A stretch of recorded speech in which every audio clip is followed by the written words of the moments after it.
A new assessment in the medical journal Lancet has found consistent and strong evidence that the SARS-CoV-2 virus, which causes COVID-19, is predominantly transmitted through air.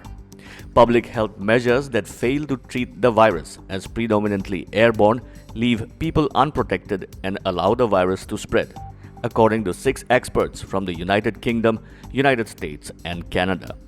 The evidence supporting airborne transmission is overwhelming, and evidence supporting large droplet transmission is almost non-existent, said Jose Luis Jimenez, a chemist at the Cooperative Institute for Research in Environmental Sciences at the University of Colorado, Boulder.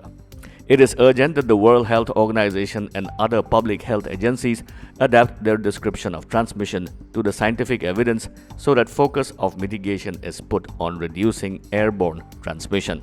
The team highlighted research estimating that silent, asymptomatic, or pre-symptomatic transmission of SARS-CoV-2 from people who are not coughing or sneezing accounts for at least 40% of all transmission. This silent transmission is a key way COVID-19 has spread around the world, supporting a predominantly airborne mode of transmission, according to the experts. Prime Minister Narendra Modi was today briefed about the efforts being made by the government to import medical-grade oxygen to bridge the demand-supply gap amid a massive surge in coronavirus cases across the country. At a review meeting comprising senior officials of several ministries, Prime Minister Modi suggested that the production of medical oxygen should be scaled up as per capacity of each plant, a government statement said. India today reported over 2 lakh coronavirus cases for the second consecutive day. Several states, including worst-hit Maharashtra, have complained of a shortage of medical oxygen because of massive demand triggered by the COVID surge. The centre has also decided to import oxygen from abroad. Prime Minister Modi urged officials to ensure seamless and free movement of tankers carrying oxygen throughout the country.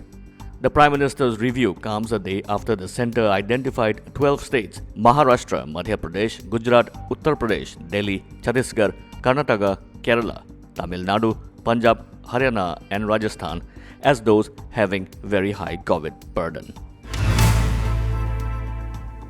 All India United Democratic Front AIUDF members who have been safely stationed at a hotel in Jaipur in Rajasthan will now fly back in Assam amid the coronavirus scare.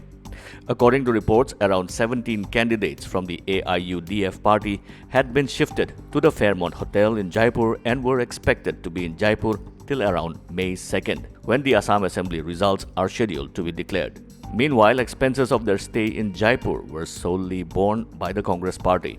Sources revealed that the MLAs were concerned due to rising COVID cases as the counting of votes is on May 2nd, so there was concern that if the candidates contract COVID while being away, they might not be able to reach back home to Assam for the counting and won't be able to keep an eye on the entire process. Congress Chief Whip Mahesh Joshi said, with the BJP government at the centre, there is always a possibility of horse trading. This comes after their ally, Bodoland People's Front candidate from Tamulpur Rangja Khongjur Basumatari joined the BJP. A sadhu has died from COVID-19 and 80 other holy men have tested positive after attending a religious festival where millions of pilgrims have been ignoring COVID-19 guidelines despite a national surge in COVID infections. The festival of Kumbh Mela has long rung alarm bells among health experts who say it could turn into a super spreader as pilgrims return home to their towns and villages all across India. A gathering on the banks of the river Ganges in Haridwar happens every 12 years and has attracted as many as 25 million people to the site since January this year. Mahamandaleshwar Kapil Dev Das, 65 years old, head of one of the Hindu akhadas or ascetic councils, was admitted to hospital and died from coronavirus on Thursday, officials said.